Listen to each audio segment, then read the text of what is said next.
Hello, it's time for Ask Me Anything Live. So, I am also try again this week, you guys, to stream to Facebook as well, to my Facebook page and my Facebook group. We had a little tech issues last week because Facebook crashed. So, let's see if we can get it to work this time. So, let me go live there. All right. So, I think I'm live in both my YouTube stream and my Facebook group, and I do have my amazing assistant with me today, Amber, who I didn't have with me last week. So she's going to help me keep up with the comments and the questions, if there's are any of those um, in the Facebook group. So um, if you are new to this channel, hello, I am Jodi Carlton, and I am a neurodiversity expert and relationship coach. And so, what does that mean if you don't know what that means? Neurodiversity really is kind of the newer term we're using to describe autism spectrum and Asperger's, what used to be called Asperger's. Lots of us still call it Asperger's, still use that term. Diagnosis was changed a while back, but it's still something that we still use. So, anyway, I've been working with folks on the spectrum, teenagers, adults, parents, for over 15 years now. And what I do primarily now, or pretty much all the time, is work with those of you who are in relationships with someone on the spectrum, or maybe you're on the spectrum and you're in a relationship. Now, I don't actually do a whole lot of work with those of you who are trying to date or trying to get a date to start dating.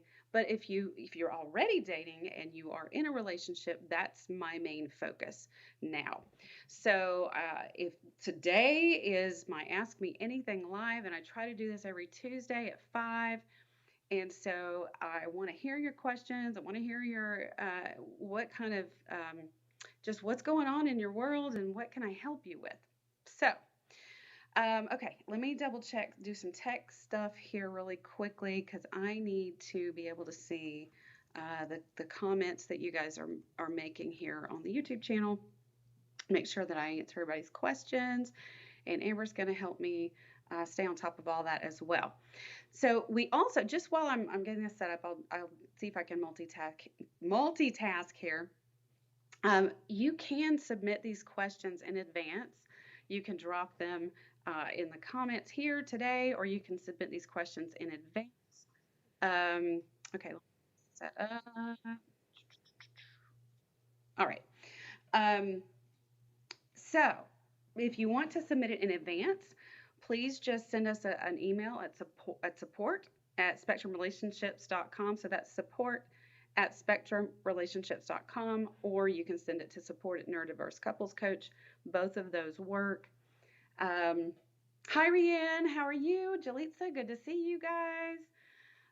Okay, I'm trying to set my windows here. You guys, I had a issue right before I went live that was not tech related. So I'm sorry I don't have everything already set up. But I think I'm good to go now, and I've got Amber with me to keep me on task. So, Rianne, you're saying you're finally settled in your new place, thankfully, although sleeping patterns are still a mess. That's really great to hear. That's been a long time coming for you. I'm really glad to hear that you're settled in. That's amazing. Awesome. Um, Let me know if you have any questions for me today. Um, so we do have one question that was submitted previously, and so I'm going to address that in just a sec. Hi, LJ. Good to see you. Also wanted to let you guys know that I'm in the process of, I try to be as responsive as I possibly can to all of you about what you need in terms of coaching.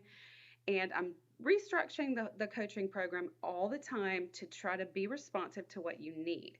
So something that I'm actually just opening up, like literally this week, is more access to me personally. You guys have been asking me, can I please get on a call with you? Can I please talk to you? And that has been really limited to the folks who want to do my private coaching intensive. But what I'm doing, because you guys are asking for it, I'm opening up my calendar to get on an initial consultation with really any of you who are in relationships and you want to and you want to get on a call with me on Zoom, and we will go over your current relationship situation, the background, the history there, and we will develop a customized, specific to you plan for your coaching. So that may include continuing to work with me privately, and I am going to start opening up some private coaching that's not just the private intensive.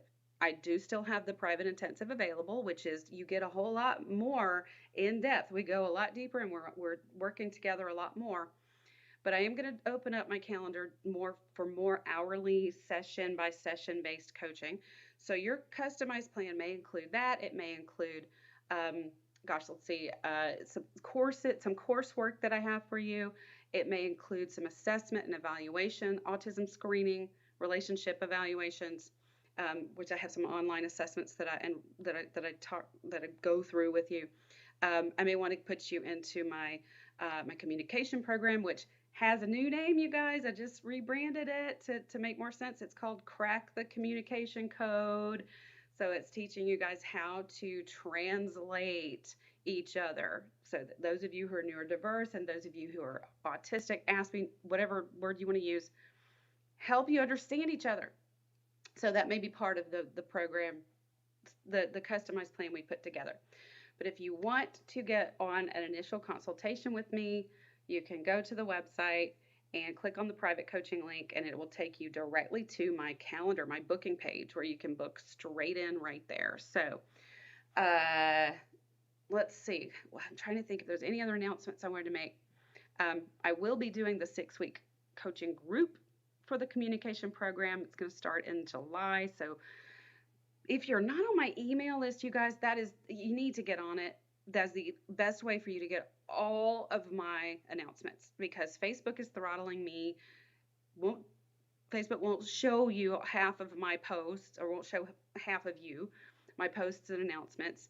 But if you're on my email list, you will get announcements when we start new coaching programs, and I'm about to start sending you monthly tips, or weekly tips actually, that are coming straight out of my video library. So lots of cool stuff coming down the pipeline.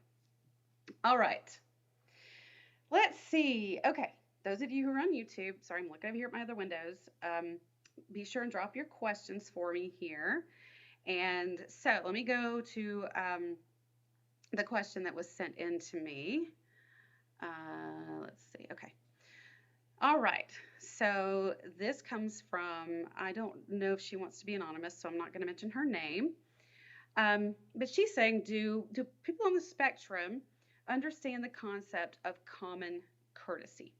So she's saying, my Aspie has had to move to another state. We talk on the phone as often as we can. Yesterday we had a hit or miss conversation, and he texted me. So they're going back and forth. I'm not going to read all of this word for word. And what happened is basically she was expecting him to text her back or to call her, and she drove around for a while waiting on the phone call, and it never came. And she had remembered that he was going to a family function, and anyway, there was just a lot of miscommunication, and she was waiting to hear back from him, and he didn't respond. So I'm not going to go into the rest of her story here, but I want to just talk about this. So I've mentioned to you guys several times the concept of a tennis match. I love using sports analogies. So in tennis, we hit the ball back and forth to each other. And that's similar to how a conversation goes. We hit the ball, or we say something, and then our partner says something back. It's this back and forth. Sometimes folks on the spectrum don't realize that it's their turn to say something back. It's like hitting a ball in a tennis, hitting a ball to your person across the net, and then they're just kind of watching it go by. And they don't realize that, to do this, to play this game with you, conversations are not games, but to do this with you, I have to hit it back to you. And so many of my folks on the spectrum have said to me, Jodi, I didn't realize I was supposed to respond. I heard my partner, I understood what my partner said, and I got it, but I didn't realize that he or she needed me to acknowledge or to respond or to let them know that they heard me.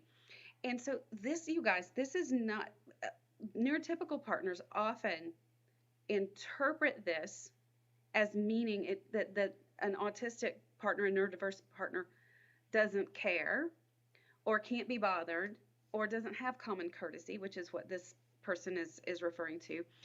And really, it's not about how much your partner cares or about whether or not they respect your feelings. It's this lack of awareness, this lack of understanding that social interaction. These social interactions are so confusing to my folks on the spectrum. You guys are constantly telling me, I don't know what to say. I don't know how to initiate the conversation. I don't know how to end the conversation. I don't know if I'm supposed to say something else right now. I don't know. And there is a very specific reason for this. I'm going to move these windows over here so I can see them better and I'm not looking over there.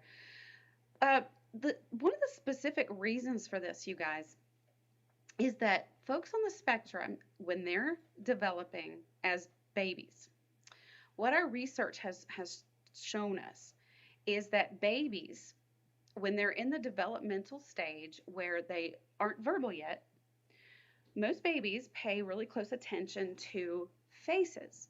And they look at the faces of their caregivers, their moms, their dads, any nurturers, anybody that's taking care of them for information. They look at faces for information to let them know what's happening. They look at mom's face for or dad's face for reassurance, smiles, happiness, concern.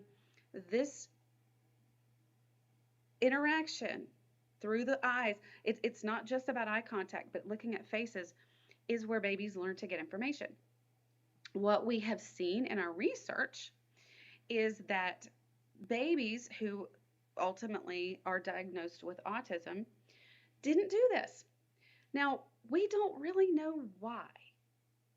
We don't know why that information, that babies on the spectrum don't tend to look at faces for information. But we know that it happens. And so and we also know that neurodiversity is genetic. So we know that there's a huge genetic component to this. And so it starts even before birth in whatever chromosomes and DNA is there. And so for whatever reason, babies on the spectrum are not looking at faces. And so this starts the whole disconnect between the I thou part of a conversation. I meaning I, you. We are communicating. And so over time, folks on the spectrum also don't pick up on those subtle nonverbal cues because they're not necessarily looking to people for that information. Now, that's not to say that people on the spectrum can't be very observant. A lot of you on the spectrum can actually be very observant of human behavior, of the behaviors and the actions of the people that are around you. You can be very, you can notice the personalities sometimes of the people around you, but still struggle with the actual give and take back and forth of relationships. All right. Who's with me here? I want to hear from you guys, and okay, let me see. I want to make sure I'm seeing all my messages. Who can relate to this? Who's with me here that can relate to this? Whether you are on the neurotypical side of this fence, or if you are on the neurodiverse side of the fence. You guys talk to me. I'm not seeing any chatter here.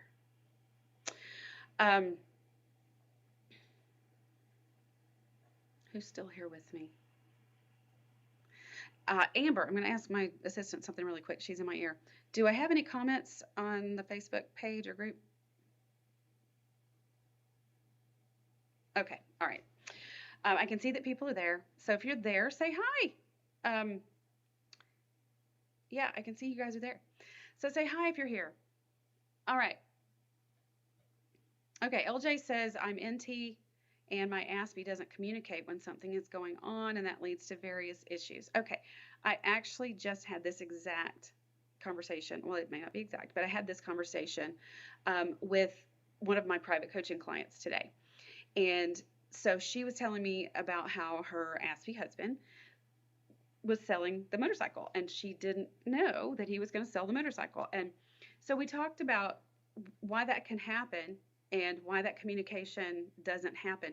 And so for a lot of folks on the spectrum, if it's not something that they really feel like is going to affect their partner in a major way, they will oftentimes, you guys who are here who are on the spectrum, can make a decision to do something and not even occur to you to share it with your neurotypical spouse or partner.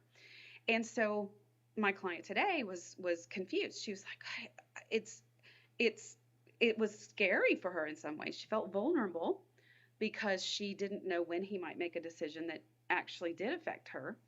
And this had happened periodically in their marriage over the years, and so she felt like, how do I let him know that I need, I want to know these things.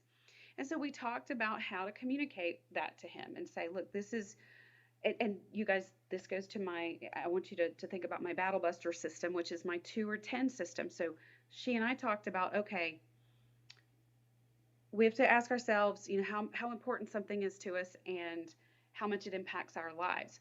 So you can also tell your partner to ask himself or herself.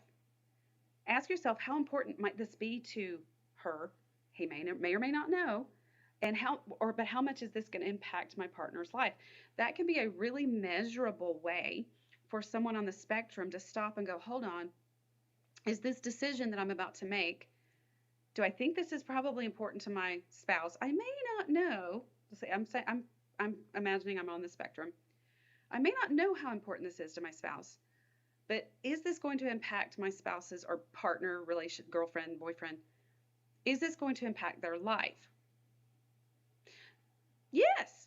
And if the answer is to that is above a 5, then that's something, if you're on the spectrum, that's something you want to communicate to your partner. If it's below a 5, if you're guessing that both of those things are below a 5, then you may not have to share it with your partner. Okay, I'm seeing some comments. You guys are talking to me now. So let's see. Yeah, so Carrie's saying I'm ADHD and my Aspie also has a hard time communicating issues with me. Yeah, so having ADHD and ASD, so you guys are both have some neurodiversity. I usually use neurodiverse here to refer to ASD, but a lot of folks also use that term for ADHD. So there can be some communication issues for both of you. Here I go, you guys. You know my nose itches when I start talking. Sorry. So LJ, you're saying, I mean when it is something important between us. Oh, okay. As in he is shutting down or having troubles with something but will not communicate to me what's happening or what he's thinking or feeling. Okay.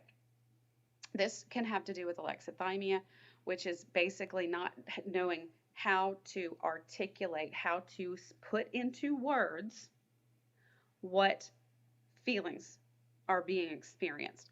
And a lot of folks on the spectrum don't know how to recognize their emotions and their feelings, because feelings are something we can actually experience in our body.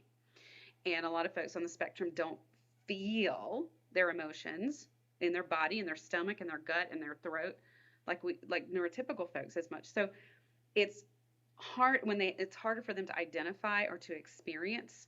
It's hard for them to articulate. Alexithymia has to do with lex is the root of that, has to do with speaking words. It's hard to articulate what is actually being experienced. So that can result in a shutdown. Alexa's talking to me, you guys, telling me it's Prime Day. So a lot of folks on the spectrum, they don't know how to tell you, so they shut down. They do shut down. And this is when it's time for a timeout.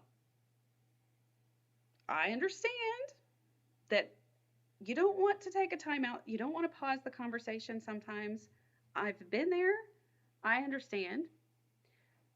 But if your Aspie partner is shutting down, this is a form of flight or freeze, fight, flight, freeze, and you will not get any farther in that conversation.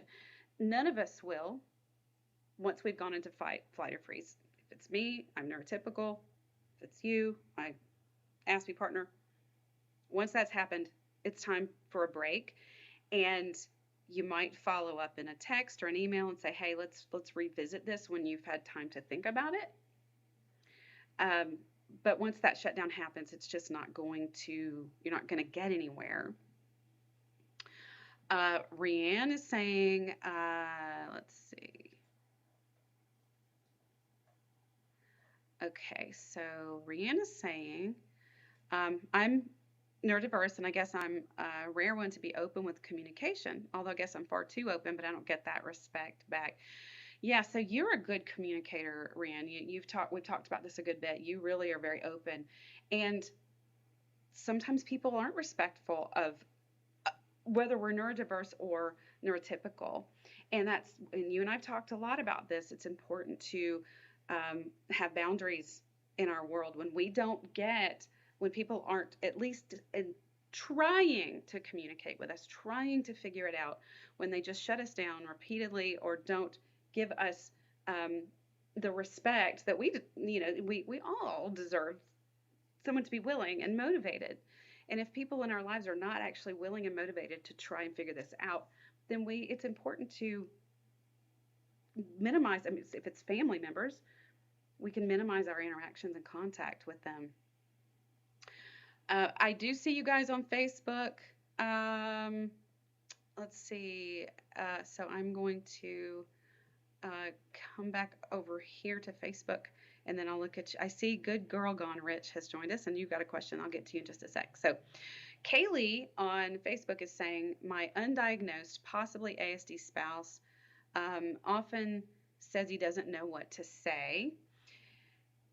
Yes. So you said, especially when I give feedback or criticism, it's hard for any of us to know what to say sometimes when we feel criticized.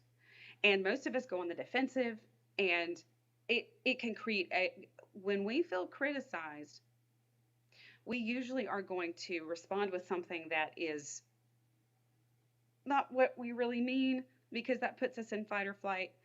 Or we say things we don't mean, or we say things that don't make sense, or none of us respond well to that. And so oftentimes we can either come at somebody with a really intense kind of counterattack, or shut down. And that's what a lot of folks on the spectrum will do. They'll shut down because they don't know what to say. And so that criticism piece, we learn this in the communication program, Crack the Code. The code, there is a specific code for how to approach our partner. And it starts with figuring out what's the reason we want to approach them. What are we bringing to it? Why do we want to have this conversation? There's a specific formula for how to do this so that you can actually have an interaction where you actually understand each other, and he understands you, you understand him. Whoever's on the spectrum, it doesn't really matter. This formula works. All right, let's see. Esther says, hi Esther, good to see you. Kaylee's asking me, can you repeat that word that someone cannot express the emotion they're feeling? It's alexithymia. Alexithymia. If somebody would like to drop that in the comments for me, for Kaylee, I would love it. Oh, yeah, you've got it. Hold on a second. Alexa, cancel. She thinks I'm talking to her when I say alexithymia. I have to be quiet. You've almost got it right there in the spelling, Kaylee. You're close. All right. Let's see. So, Amber, you said something to me in my ear about comments. Can you repeat that? I want to make sure I'm getting to everybody. Okay, she said I've covered them all so far. All right. So, Good Girl Gone Rich. She said, how long is a healthy shutdown versus time to move on? You said we're going on 2 months of no contact, so the shutdown has become a shutout. Yes. Okay, so I've had this question come up quite a few times in the Facebook group, and a shutdown is not 2 months. A shutdown is a few hours to maybe even a day or two. Um, and it also depends on whether or not you're living with this person. So, in a relationship where you're actually living with somebody, when someone shuts down and needs some space, um, well, let me ask some of the folks here who are autistic. How long does it take you when you shut down in a conversation? How long does it take you to be able to come back to that individual? Um, from my experience and from what I've seen, most folks on the spectrum don't need more than a couple of days. Now, that doesn't mean that the conversation might be still very difficult for them, but that's the time it takes. Really, we're looking at coming down out of fight or flight, which physiologically takes anywhere from half an hour to an hour from a medical biological standpoint. But then there's the actual physiological shutdown. But then there's um, the appraisal of what has just happened, and this is stage 3 in the crack the code communication system. I used to call this communication transformation. If any of you have been around, I know some of you have been around for a while. So stage 3 is how we interpret the meaning of the conversation that we've had, the meaning that we take away from it, how we appraise it.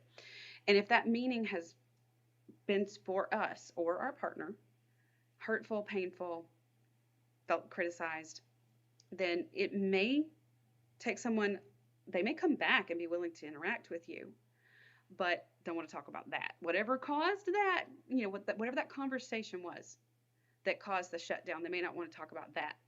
Now, good girl, you're talking about any interaction. You said it's been no contact for 2 months. This is a shutout, like you said, and that is just 100% disrespect, lack of willingness, no motivation to actually engage in this relationship. So I would really recommend that when this type of thing happens, that you set a firm boundary for yourself. And I'm talking to all of you, that when someone shuts you out and refuses to speak to you for more than a few days, if you're in an exclusive relationship or working your way toward that, it is really time to evaluate this relationship, because that is a highly disrespectful behavior for anyone to do in a relationship.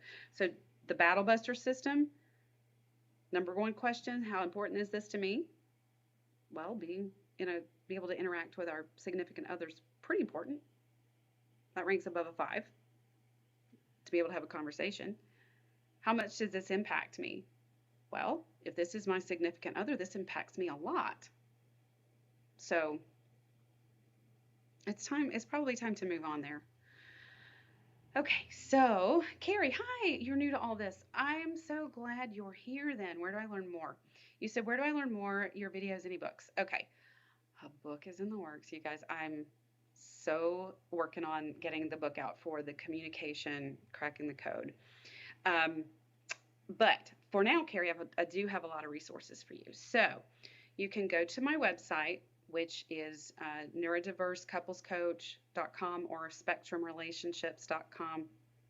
And on there, you can, there are a couple of different ways to access. There's a membership and courses tab. And so I have several courses there that you can access. I do these lives every week. But also, if you want to become a member, which is $45 a month, I have a video library that's close to 100 videos. And the videos are sometimes just Q&As, like today. We've taken Q&As like today and broken them down into individual questions that you can search and look at the categories. But also some of them are just me talking, giving relationship tips. So that comes with a membership. And also when you join, you get to get on a group coaching call with me once a month. That is actually on Zoom, where you get to talk with me and with other folks who are in similar. I love these group coaching calls, you guys. Everybody who's on them loves them and rants about them because, and I have neurodiverse uh, individuals, I have neurotypical individuals. So we've got people on the spectrum, people off the spectrum, all talking with me together. Powerful stuff. So $45 a month, you guys, honestly, it's a great deal. And you get the Spectrum Straight Talk Library video library. I can't talk when you do that. Also, I have a Facebook group, Carrie. It's it's in the description of this video, and we have close to 1,800 members in there right now, and we talk about this stuff. And like I said at the beginning of this video, Facebook is throttling me right now, so the posts that I put in there are not being shown to everybody. But my members are, I'm allowing members to post questions in there, and it's a high integrity group. I make sure, and I'm just bringing on a bunch of new moderators who are members that have been around for a while. There are neurotypical mods. There are some folks who are on the spectrum who are helping me moderate too. And we just have the best conversations and discussions, and everybody learns from each other. So I really suggest that you hop in the group. And let's see what else. You can also, what am I forgetting, you guys? Those of you who have been around for a while. Hi, Nathan. Nathan is one of my new moderators, you guys. Hi, Nathan. Okay, yeah, if anybody knows of a resource that I'm forgetting, please put it in the comments to help carry out. Hi, CMB. How are you? I think you're the CMB that I think you are. Hello, and I hope things are going well for you. Okay, Esther is saying over in the Facebook group, she says, I agree. Okay, so she's talking about the shutdown. She says, I agree. A few days to mentally and emotionally process the issue, conversation, and then the next steps. So she's saying, yeah, the few days is about all that any of us really need to come back. Okay, Nathan is saying, you're welcome, Carrie. I look forward to seeing you around in the group. Nathan's saying, I believe one of the biggest frustrations I see people here having is how they can see they have progress, or how they can evaluate whether they're making progress. Yeah, okay. That's something that we all need to be able to measure our progress, no matter what it is we're doing. Our relationships are part of that. So we need to, it's important at the beginning, well, not the beginning, but when you first realize, when you first start measuring, to look at what are some objective measures that you can use to figure out if you're getting better. So you might want to, I guess it comes down to what are the issues that are coming up in the relationship. Are you having frequent conflict? Like, is conflict a daily thing? Is it a weekly thing? So that you can measure that. Are we fighting every day still? Or how often are we fighting? Write it down, a number. And then in a month, look and see, are we still fighting every day? So that's one measure. Another measure is to look at what you hope for from the relationship. So what are you wishing for? Are you wishing for more time together that's happy time, that's not fighting? Are you wishing for more interaction? Are you wishing for more communication that is successful? And so you can start looking at how much of those things are you getting. Some of you may say none. How much time, what's happening now? What are your wishes? Write those down. Put them in the notes on your computer, or put them in a journal, because it is important. I tell people, my coaching clients, when you set out to climb a mountain, I'm not a mountain climber, but if I were climbing a mountain, and it's a really steep mountain, I might keep looking up and seeing how far I still have to go. And I could get really discouraged if all I'm looking at is how far I have to go. So I tell my clients, it's important to look back and to look down, to see how far we've come, because the summit may still seem like it's a long way away, but we may have really climbed a long way. So in our relationship, when you're making improvements in your relationship, it's important, even though you may still have a lot of issues and a lot of struggles and a lot of disconnects. But it's important to look back and go, okay, where did we come from when we first started trying to figure this out? And, I joined a gym this week. I'm going to do that initial body measurement, that's kind of painful to look at the numbers. But I'm looking forward to it as well, because in a week or two and three, I'll be able to look and see my improvement. So, Nathan, that's a really good point, and I'm glad you brought that up. Um, you're saying thanks for the goals as well as understanding of our expectations. Yes. So, understanding the expectations. This is stage one. So, you guys, I talk about my communication program a lot in here because it is the foundation for your relationship.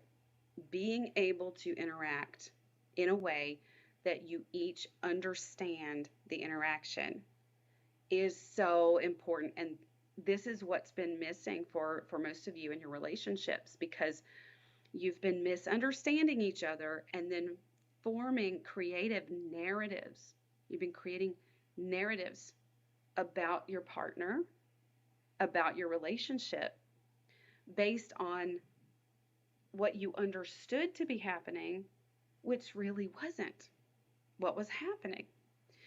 Because you interact, you misunderstand each other, and then that becomes your story. That becomes your narrative, each of you.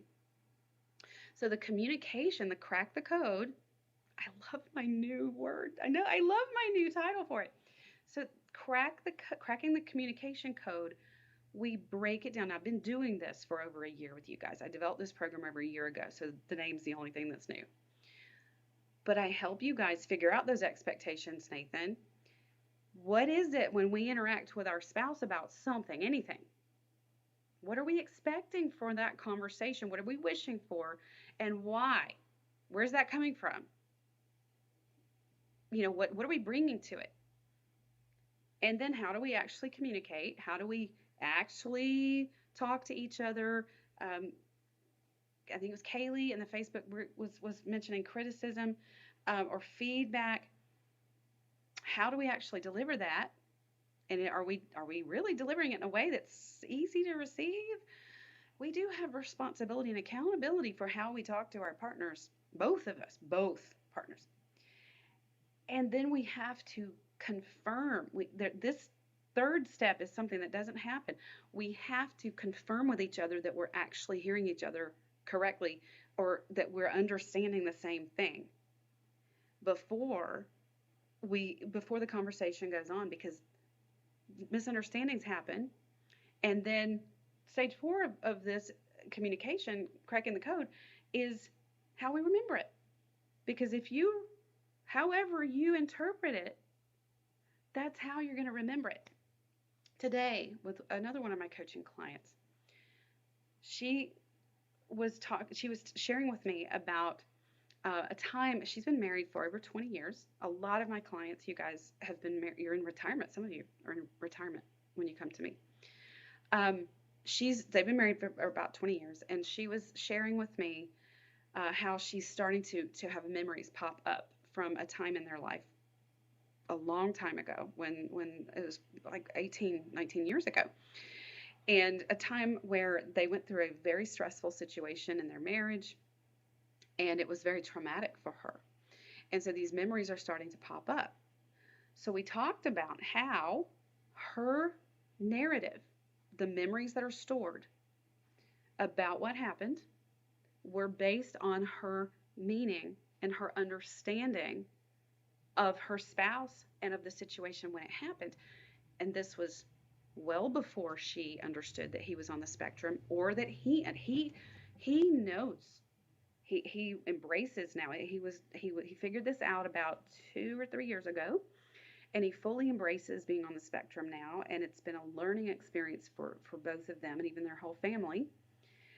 But now she's remembering back, but her memories are still based on what she understood to be happening then, and not with this framework of neurodiversity. It changes everything, and it's life altering for your relationship.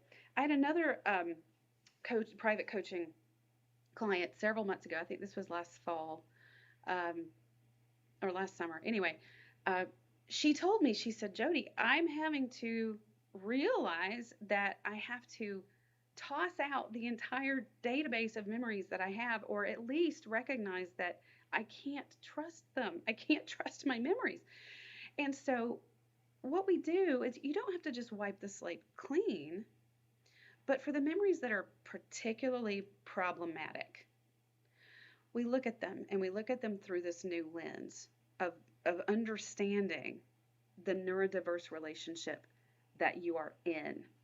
And this goes for both partners, not just neurotypical, but neurodiverse partners. You guys remember things based on your meaning and what you understood your interactions to be.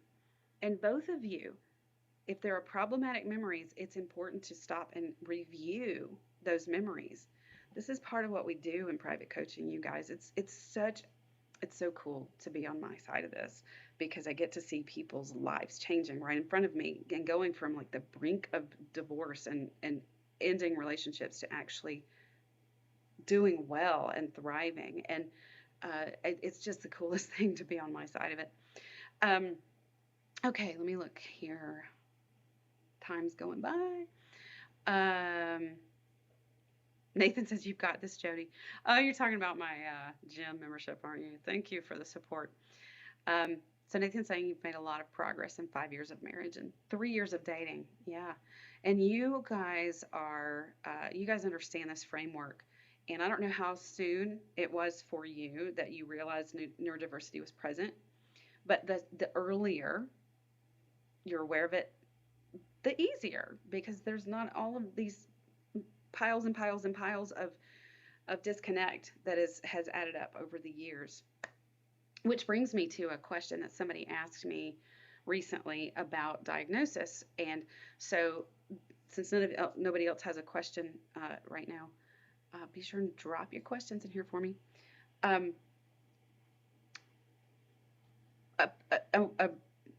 mom who also has a partner who she really suspects is on the spectrum, a husband. She asked me what to do about getting their child assessed.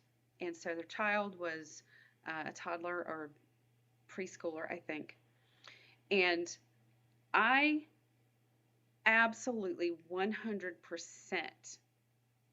advocate for having children assessed and diagnosed as early as possible, because this gives you, the parent, and the child, and the teachers, and the family a framework to understand this child's differences.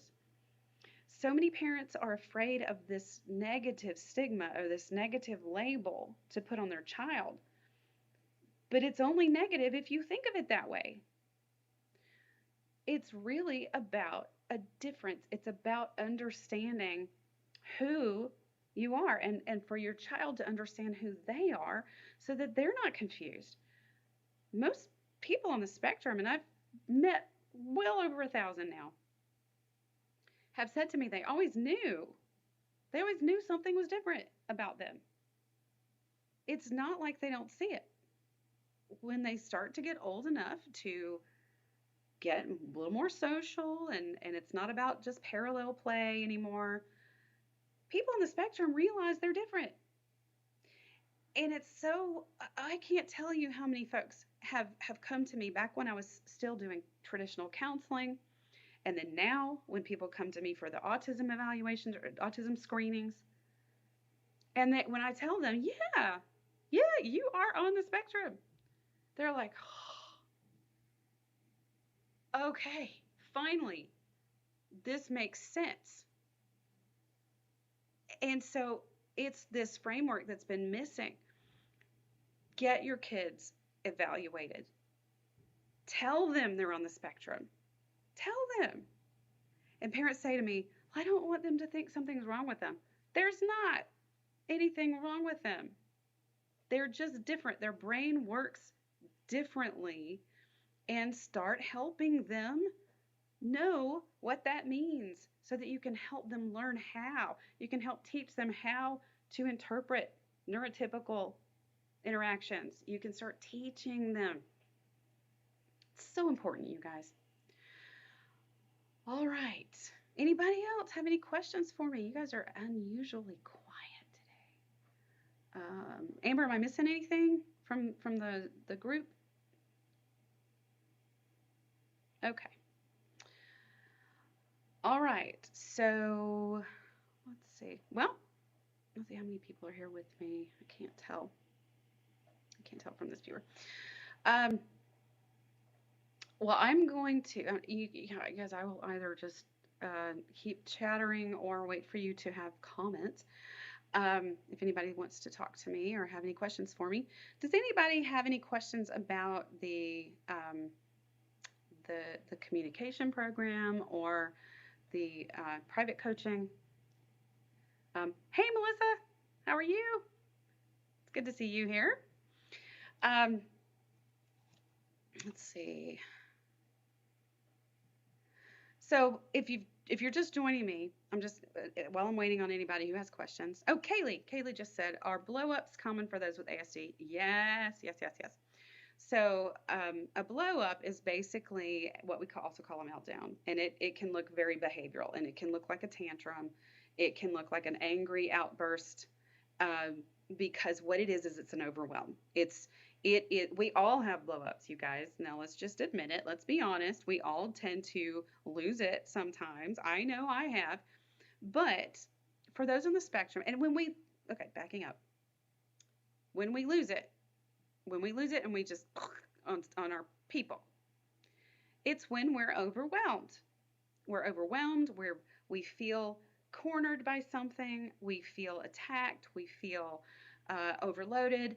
You know, if there's a lot going on at once, and maybe we're tired, maybe we're hungry, maybe we're hormonal, maybe we've got a lot going on for work.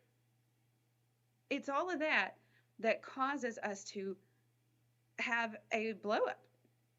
And folks on the spectrum get to that point, their threshold is so much lower than neurotypical folks because of all the sensory stuff. You guys, so our brain, the sensory cortex of our brain, which goes across the top of our brain, this part of our brain is what interprets all the sensations that we're experiencing. And this is what we see, what we hear, what we smell, what we touch, what's touching us, how we're moving.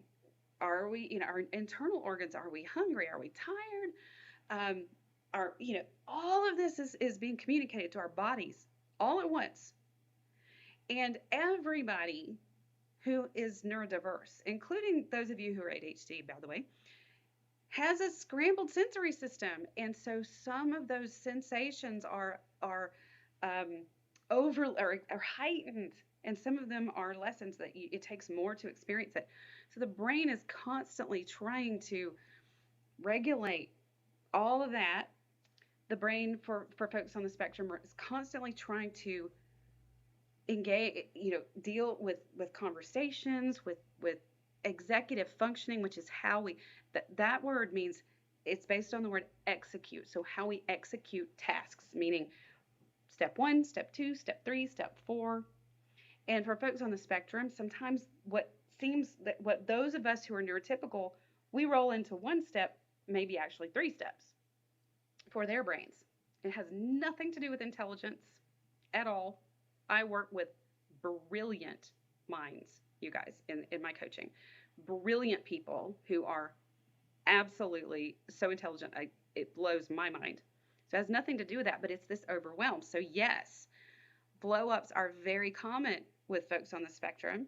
And that's why it's important for those of you who are on the spectrum to recognize when it's coming, to know in advance what types of situations are likely to overload you, and build in some strategies, whether it's an exit strategy or a sensory strategy, using ear.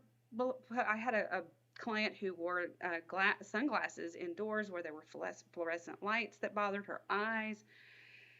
Build in strategies to keep you from getting overwhelmed and take breaks when you need them. And neurotypical partners, we have to be respectful of when our partners say, I need a break. It may not make sense to us. We may say, we just started the conversation. Why do you have to leave it now? But we have to respect that. We have to respect that our partner's saying, I need a break. If you can't even verbalize it, you need to have hand signals. I'm all about hand signals. A hand up means I need to pause. But those of you who are on the spectrum, you can't just dip out and not come back. That's a big problem for folks, anybody in any relationship. If you shut down a conversation and say, okay, I'm done, you really have to come back in some capacity, whether you write them an email, make a phone call, text, in person. It's very important that you come back. All right, you guys are talking to me. Okay, so Kaylee, I think I answered your question. Over here on YouTube, Carrie, you're saying, can you talk more about Crack the Code? Yes. So Crack the Code, Crack the Communication Code. This is my communication program. And so it's a curriculum that I have that you can access it through self-study. And the self-study is basically, I have a 6-week coaching group that enrollment will be coming open for. I usually do it about once a quarter. And in that coaching group, we go through the 4 stages of communication. This is the code. And so in the self-study, I've recorded the 6 weeks with other groups and uploaded it to a course module, which has a 33-page handbook in it. All the videos, you've got, I believe, audio downloads as well, if I'm remembering correctly. So you can go through it as self-study first. Now, I actually prefer that you guys go through it self-study first before you join the coaching group. So the coaching group, we go through the whole thing with other couples and partners. And it's the people who have really benefited the most from the coaching group have already done the self-study. It's kind of like reading a book before you go to a workshop about that topic. It prepares you, it gives you the information about what you're about to learn, and then you're better able to absorb it when you've got me there live on a coaching group, when you've already gotten familiar with the program. And so basically, though, the code, I'll go and tell you what the code is. It's these 4 stages of communication that are not addressed in counseling. And I know this, guys, because I'm a trained counselor. The stage 2 is the main one that's addressed in counseling, and that's how you interact with each other. How do you talk to each other? And counselors talk about feelings and emotions. Well, how did this make you feel? How do your partner feel? And my Aspies are like, I don't know how it felt. It's really hard to speak that language of emotion for a lot of Aspies, or at least to articulate it. So counseling fails everybody, like everybody on the spectrum, unless it's very autism aware. So we go into the 4 stages. We break it down. That first stage I mentioned earlier is what we bring to our relationship and to each interaction. And this is our values, our beliefs, our goals, our needs, our wishes, our hopes, our intent, our motivation, all of this stuff we're bringing to every single interaction. If we're not aware of all of that, and you can't always stop and think about this before your interaction, but it's helpful to go back and in order to understand what went wrong in an interaction so that you can fix it for next time. It's helpful to be able to go back and go, what did I bring to that? Where was I, what was I hoping for? That's stage one. Stage two is actually how we interact. And it's really, really, really important for neurodiverse couples to learn to use reflective listening. Now I didn't create reflective listening. That's a John and Julie Gottman thing, but it works here. And I have a really specific formula for how to speak to each other, what questions to ask your partner to clarify. They're clarifying questions to make sure that you're actually understanding each other, because you guys, you use language differently. You may actually be using the same word, but have a really different definition for what that word means. And if neither one of you realizes that you have a different definition for that word, then there's going to be misunderstanding. So sometimes it's really important to even say, what do you mean by this word? How are you defining this word? What does that word mean to you? So that's the interaction stage. Stage three is the meaning we take away, the meaning we assign to our interaction. So basically, how are we appraising this interaction? What did it mean to us? What do we understand about it? What do we understand about ourselves, about our partner? That's what contributes to the narrative that we have. What we think happened in this interaction. Did our partner not care about us? Are we being criticized? Those types of things. Or even just, are we going to the movies on Friday? I thought we were. I thought you said we weren't. What? These these confusing conversations. Stage four is how we recall and remember our previous interactions.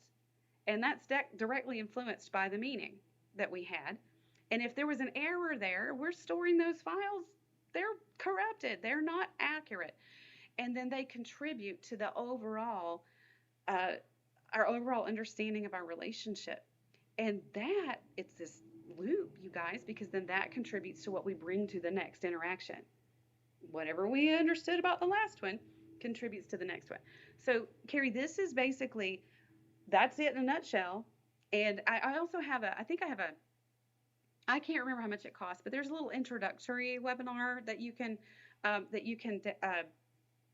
purchase, and it goes into this. I have a whole slideshow presentation, and it's on the website, spectrumrelationships.com, and it's, I can't remember how much it costs, but it's not much. Oh, hi, Clara. Good to see you. Clara is one of my new mods too, you guys. Okay, so Melissa, you're saying, let's see. Oh, by the way, Nathan says it takes longer to process a person who is nonverbal. Yes, I'm trying to figure out what you mean by that, so help me out. And oh, Nathan, you're saying, is it selfish to hope for a hyperverbal child? Oh, it's selfish to hope for a hyperverbal child because it's longer to process for a person who is nonverbal. I don't think it's selfish to hope for anything, Nathan. We can hope for whatever we want to hope for. There's no selfishness there. We get to have our wishes and our hopes, and we get to be disappointed if it doesn't happen. So yes, you can hope for that. Melissa says, are any of us completely neurotypical or neurodiverse attracts neurodiverse? Yeah, you know what? It's all a spectrum, all of it. So neurotypical, we have the spectrum that we move along, and some of us who are neurotypical may have certain neurodiverse traits, sensory processing issues. People who are neurotypical can have sensory processing disorder. So yeah, it's not one or the other. It's not this or that. It's a spectrum, which means we can have traits and characteristics, but not meet criteria for being autistic. So but we can still have traits and characteristics. That's a really good point. Clara's saying she had an episode of sensory overwhelm last weekend that you'd like to share, that might help understanding the burst episode. So last Saturday I went to the mall with my son and boyfriend and everything was fine. But when I entered the food court, the sound was so overwhelming that I lost ability to think and speak.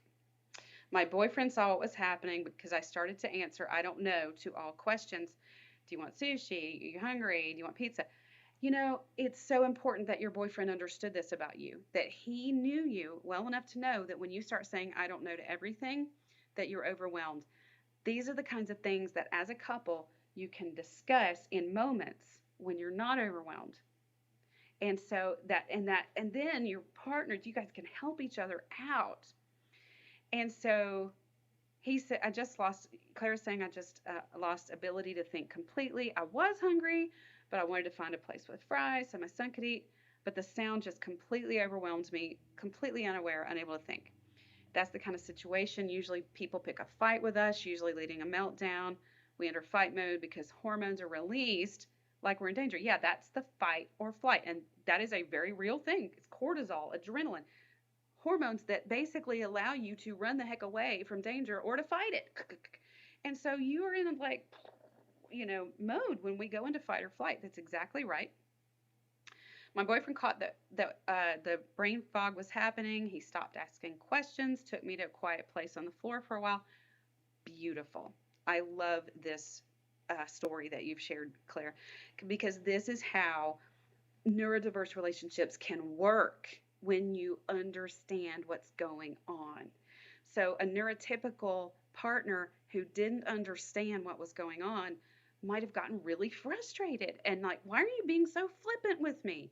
Why are you just saying, I don't know? Work with me here. I can't do all the work here. I can't think for you. I can't read your mind. That's what happens, right? That's what happens. But Clara and her boyfriend have been together for a while. They've talked about these things, and he understood and he saw it, and he responded to it based on what she needed. Beautiful. I love it. All right, let me look at my Facebook group. And Kaylee's saying, does your course coaching talk all about how to deal with ASD in the parent of young children? My husband's ASD traits are suddenly much more significant, frequent since having a child. My husband rarely had a meltdown before, but now it's weekly. It's a weekly occurrence, and I'm struggling. Yeah, okay. So you're asking if the courses talk about that specifically. I know this question has come up in the Facebook group. I cannot remember. I literally have almost 100 videos in the video library, and I can't remember if that question specifically was one of the ones that was addressed in the video library. But I would really encourage you, it looks like you're either on the Facebook page or in the group. If you're not in the group, join the group and search through the posts, because this is something that has come up, that a lot of neurotypical partners have noticed that their autistic partner has become very overwhelmed when a baby is born. It's a whole new world of sensory bombardment when you've got crying babies, stinky smells, all sorts of sensory stuff going on there. So it would definitely, it definitely happens that those on the spectrum can become so much more overwhelmed so much more often when a baby's born. So understanding that and figuring out how someone who's neurodiverse, who's struggling with this new child, how to make sure they have, like Clara just mentioned, Clara needed a space to regulate. And so those of you who are on the spectrum who struggle with this new child, it's important for you to work with your partner to, whether you need to wear headphones. I've got these new AirPods that I love that they block. I don't even hear the air conditioner or the fan. And so this is something that could be worn. I could still hear people speaking to me, but it blocks out all the other stuff. So this is the kind of thing that if you can tolerate having earbuds in your ears, you can use to help reduce the sensory overwhelm. And so it's important to work together to figure these things out, because you both, this doesn't mean that your autistic partner doesn't care about the baby or doesn't care about the child. It's, I know lots of my autistic folks are like, oh my gosh, I love my kids, but I can't deal. I get so overwhelmed. I can't deal. And then there's guilt. They feel guilty, you guys. If you're on the spectrum and you can relate to this, raise your hand. Yeah, so Clara is saying yes, frequent shutdowns when the kids were little. And she's recommending swimming earplugs, yes, or even construction grade earplugs that construction workers use. They're like these little foam things that you can stick in your ear. Same kind of thing as these AirPods. Um, and they're a lot cheaper, like a lot cheaper. Glenn is saying, is it possible for an autistic man who's single looking for a single woman in their area, or does it look creepy? It doesn't look creepy. You know, if you're single and you're autistic, I mean, people want to date. So, no, that's not creepy. That's just wanting to date and wanting to find a girlfriend. And Glenn, I know you've asked about this. You've sent me some messages, and we've talked a little bit about this. And I really recommend that you try to find a group that focuses on dating. And I wish I could, you guys. I wish there's not enough of me to go around as it is, working with you guys who are already in relationships. And there's so many of you who are not in relationships yet, and you want to be, and you want to date, and I want to help you too. I just can't do it all. I wish I could. Um, but there are, see if you can find a dating coach to work with, or even just a life coach. The organization, the AANE, has coaches. Now, I don't know what their costs are. I don't know. I'm not sure how it works, but I do know that they can work with you and help you with the skills that you need, or to help you interpret the reactions or responses from women that you're wanting to date. Okay, you guys. It's 6. We've been talking for over an hour now. Um, this has been a great conversation. I'm so glad you guys are here, and I'll be back again next Tuesday. I think we actually made it through on Facebook today. Woo! Yay! Maybe it's because I told my son he couldn't game. I have a home office, you guys. I told my son he couldn't game while I was on today. You're welcome, LJ. It's good to see you here. If any of you have any questions for us, just email us. Let me put the email address here, support@spectrumrelationships.com.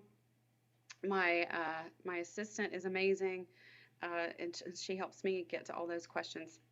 And if anybody wants more information about the courses, or getting onto a private consultation with me, again, those of you who came in late, I just added this to my calendar. You can actually book a call with me now for an initial consultation, to figure out a game plan, to figure out a coaching plan for you going forward.